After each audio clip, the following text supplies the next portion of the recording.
Vladimir Poutine avait une stratégie eurasienne impeccable depuis 20 ans. Cette stratégie était extrêmement rationnelle, lier l'Europe à elle-même avec l'énergie, contenir l'OTAN à l'ouest. Pour éviter une dépendance excessive à la Chine en Asie, établir des partenariats stratégiques valant des milliards de dollars avec des géants de la haute technologie comme la Corée du Sud. L'argent et les puces de la Corée du Sud afflueraient vers la Russie, et la région Asie-Pacifique resterait neutre. Cependant, aujourd'hui, cette stratégie massive a été brisée. De plus, ce n'est pas à cause de Washington ou de Bruxelles, c'est à cause de l'impuissance de Vladimir Poutine lui-même. Poutine a franchi la plus grande ligne rouge en suppliant la Corée du Nord pour des munitions et des soldats afin de maintenir son armée, qui s'épuise dans le bourbier ukrainien, à flot. La Corée du Sud n'est plus seulement un tigre asiatique émettant des condamnations. Séoul est sur le point de prendre une décision qui modifiera fondamentalement le cours de la guerre en Ukraine en s'engageant directement dans l'ombre de l'OTAN. Ce que la Corée du Sud envisage est un mécanisme de nature technique, mais bien plus destructeur dans ses effets. Il s'appelle le Programme de liste des priorités des besoins de l'Ukraine, ou PURL. Établi par les États-Unis et l'OTAN en juillet 2025, la logique derrière ce système est très simple, mais très cruelle. Avec la tendance de Donald Trump à réduire l'aide directe, les pays de l'OTAN ont dit « L'Amérique devrait produire les armes et nous paierons la facture collectivement ». Qu'est-ce que cela signifie sur le terrain ? Selon les données de l'OTAN, 75% des systèmes de défense aérienne Patriot protégeant l'Ukraine des missiles russes aujourd'hui et 90% des autres missiles anti-aériens sont achetés avec ce financement PURL. Ajoutez maintenant la Corée du Sud, avec son économie massive de 1700 milliards de dollars, à cette équation. Des sources diplomatiques disent que la participation de la Corée du Sud sera très probablement limitée à de l'équipement non létal, mais l'argent n'a pas de couleur dans le financement. Si la Corée du Sud finance des radars de défense aérienne ou de l'aide humanitaire via PURL, des milliards de dollars dans les caisses d'autres pays de l'OTAN seront libérés pour acheter plus de missiles Patriot et de roquettes HIMARS. L'implication sur le terrain est que les missiles balistiques Iskander d'1 milliard de dollars de la Russie et les avions bombardiers Su-34 seront rendus complètement inefficaces dans l'espace aérien ukrainien. Rappelons que le Japon a également annoncé qu'il rejoindrait PURL en février 2026 et fournirait des systèmes radars. Lorsque les systèmes radars et de guerre électronique supérieurs de la Corée du Sud et du Japon entreront en Ukraine, cela signifie que l'armée russe sera aveuglée. L'artillerie russe ne pourra pas voir où tirer et les missiles russes seront traqués dans les airs. De plus, l'adhésion de la Corée du Sud ne concerne pas seulement l'argent, mais aussi la capacité. Quand la guerre se transforme en guerre d'usure, ce n'est pas la philosophie, mais les mathématiques qui déterminent le vainqueur. Aujourd'hui, les États-Unis peuvent produire 90 000 obus d'artillerie de 155 mm par an. La capacité de production annuelle de la Corée du Sud, en revanche, dépasse 200 000. Jusqu'à présent, Séoul a refusé de fournir des armes directement à l'Ukraine. Ils avaient besoin de maintenir la dissuasion pour leur propre sécurité. Mais indirectement, en vendant d'énormes quantités de munitions et d'armes aux États-Unis et à la Pologne, ils ont ouvert la voie à l'Europe pour envoyer ses propres stocks à l'Ukraine. Ils vendent pour des dizaines de milliards de dollars de chars K2 Black Panther et d'obusiers K9 Thunder rien qu'à la Pologne. Ils négocient des contrats massifs de sous-marins avec le Canada. Comment cela affecte-t-il l'Ukraine ? Par un effet domino très simple. La Corée du Sud remplit les entrepôts de la Pologne et d'autres pays de l'OTAN avec ses propres chars et obusiers modernes. Ces pays européens font également don de leurs anciennes armes de l'ère soviétique et de véhicules blindés légers à l'Ukraine sans hésitation. Le K9, avec sa haute mobilité et sa précision millimétrique, fonctionne comme un fusil de sniper géant. Tandis que les soldats de Poutine luttent sur les lignes de front avec ces systèmes encombrants de l'ère soviétique qui prennent des minutes à installer et tombent constamment en panne, le K9 tire et détruit sa cible avec une précision millimétrique. Il change de position et disparaît en quelques secondes avant même que les radars russes ne se réveillent. Le K9 traque littéralement l'artillerie russe tant vantée sur le champ de bataille comme une proie aveugle.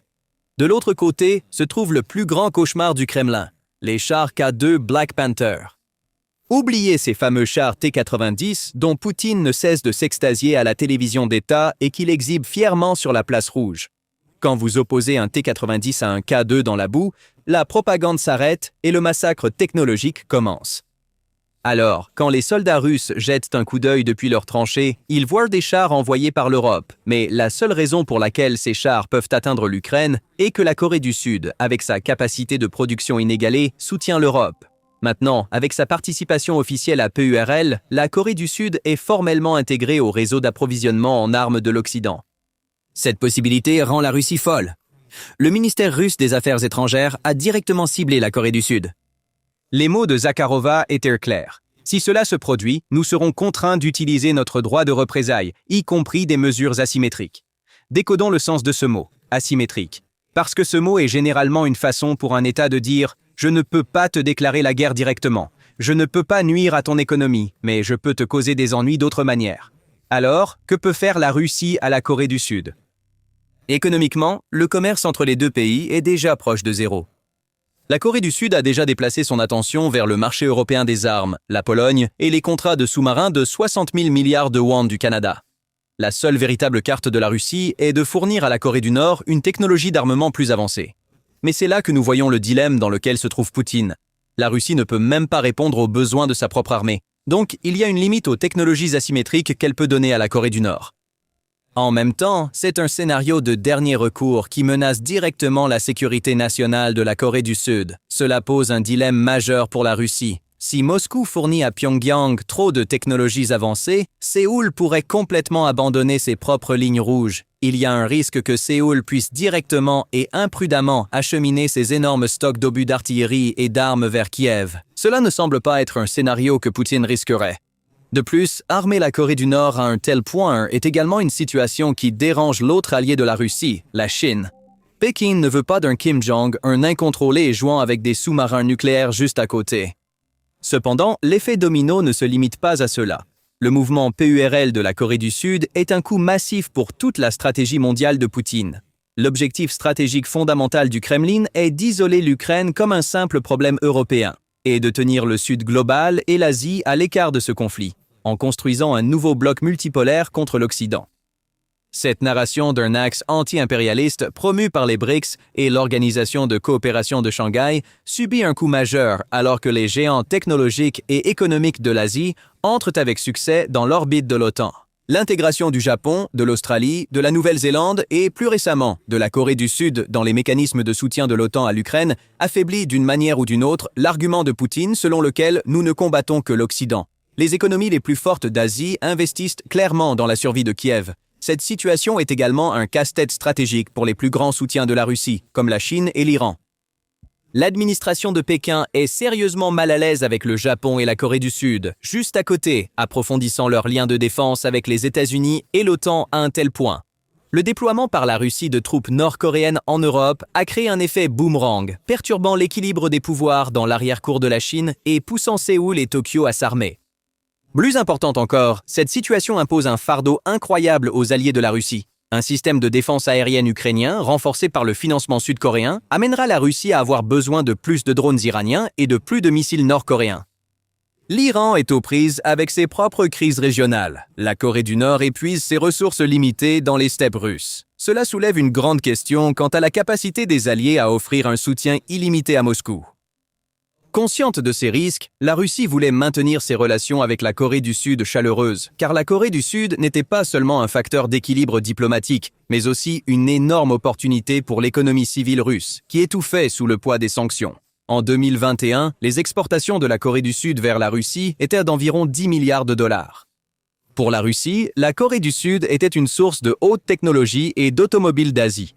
Cependant, après l'invasion de l'Ukraine et les sanctions imposées, l'administration de Séoul a imposé une interdiction d'exportation sur 1402 produits stratégiques, y compris les semi-conducteurs et les pièces de machines. À partir de 2024, les exportations de la Corée du Sud vers la Russie ont chuté de 60% à 4,5 milliards de dollars. La gigantesque usine Hyundai à Saint-Pétersbourg a fermé ses portes. Poutine a dissimulé cet effondrement à son propre peuple avec un stratagème appelé « importation parallèle ». La Russie a importé des voitures sud-coréennes de haute qualité dans le pays via des pays tiers comme la Chine, le Kazakhstan et la Turquie en utilisant des étiquettes usagées sans l'autorisation du fabricant.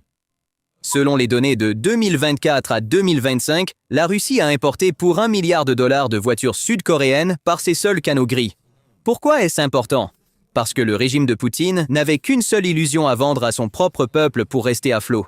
L'Occident ne pouvait pas nous isoler. La vie continue normalement, même dans une économie de guerre. Si les voitures et les cosmétiques sud-coréens n'étaient pas entrés dans le pays, l'inflation des prix à la consommation aurait grimpé en flèche. La tolérance de la population civile pour la guerre se serait complètement effondrée. De plus, Moscou dépendait fortement des semi-conducteurs sud-coréens dans son industrie lourde, la construction navale et même les composants électroniques des systèmes d'armes avancés. Certaines machines indispensables à la production des armes modernes de la Russie étaient entrées dans le pays par ce réseau d'importation grise. Cependant, les ponts entre les deux côtés ont maintenant été largement détruits. Pour comprendre comment nous en sommes arrivés là, nous devons examiner de près la chronologie des relations entre la Russie et la Corée du Sud. Depuis la fin de la guerre froide, Moscou et Séoul avaient construit une base équilibrée grâce à des investissements énergétiques et des transferts de technologie. Cependant, cette structure délicate a commencé à s'effondrer progressivement en raison des erreurs de calcul stratégiques de Poutine et des choix d'alliances qui ont perturbé les équilibres régionaux. Lorsque les chars russes ont franchi la frontière ukrainienne, l'administration de Séoul a décidé de se joindre aux sanctions financières et au contrôle à l'exportation imposé par l'Occident. Cette décision a conduit Moscou à ajouter officiellement la Corée du Sud à sa liste de pays inamicaux. La première rupture majeure dans les relations s'est produite à ce moment-là. Cependant, les liens n'avaient pas encore été complètement rompus. Le sommet entre Vladimir Poutine et Kim Jong-un au cosmodrome de l'Extrême-Orient russe en septembre 2023 a été le moment où les sonnettes d'alarme ont commencé à retentir pour Séoul. Les rapports de renseignement indiquaient que d'importantes livraisons de munitions de Pyongyang vers la Russie ont commencé après cette rencontre. Selon les données de l'Agence de renseignement de la défense de la Corée du Sud, plus de 33 000 conteneurs d'équipements militaires et 15 millions d'obus d'artillerie de 152 mm ont été transférés vers la Russie via le port de Rajin à partir de cette date. Le pacte de défense mutuelle signé lors de la visite de Poutine à Pyongyang en juin 2024 a été l'un des moments historiques où la ligne rouge de Séoul a été franchie. L'accord prévoyait une assistance militaire en cas d'attaque contre l'une des parties. À la suite de ce pacte, la Corée du Sud a élevé le niveau d'alerte diplomatique à son point le plus haut, déclarant qu'elle pourrait reconsidérer sa politique de fourniture d'armes létales à l'Ukraine. La phase la plus dramatique de l'effondrement s'est produite en octobre 2024, lorsque les renseignements occidentaux et sud-coréens ont confirmé qu'environ 14 000 soldats nord-coréens avaient été déployés dans la région de Koursk en Russie. Maintenant, il ne s'agissait plus seulement de vente de munitions. L'armée nord-coréenne acquérait une expérience directe du front dans la guerre moderne et, en retour, avait le potentiel d'acquérir des technologies sensibles de sous-marins nucléaires ou de missiles de la Russie.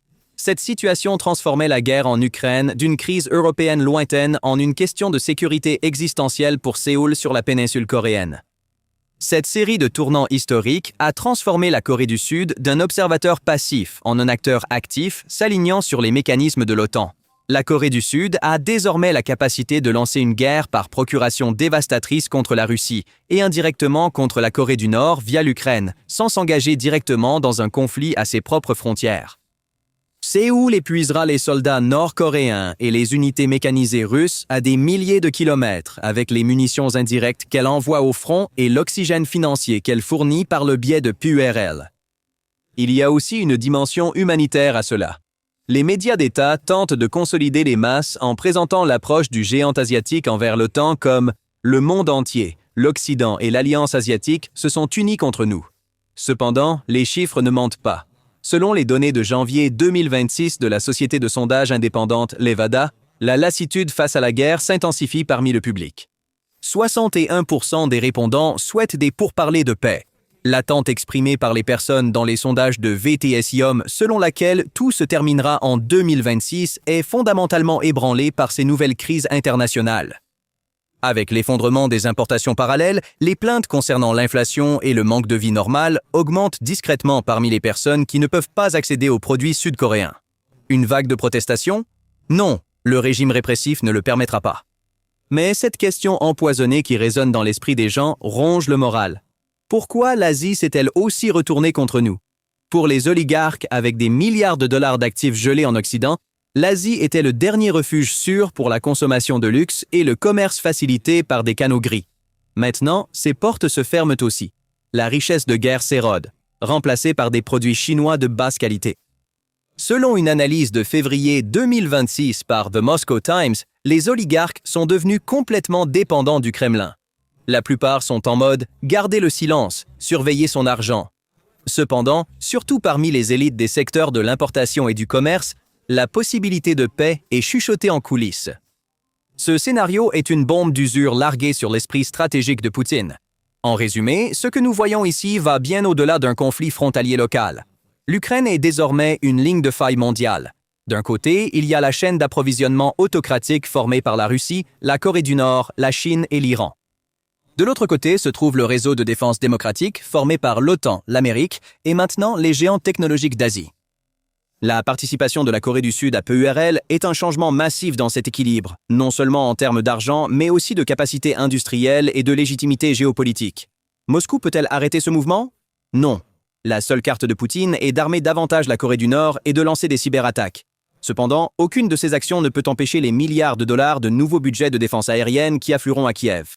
Alors, quelles sont vos pensées sur ce sujet? Partagez vos opinions dans les commentaires. Merci d'avoir regardé. N'oubliez pas de vous abonner à notre chaîne et d'aimer notre vidéo.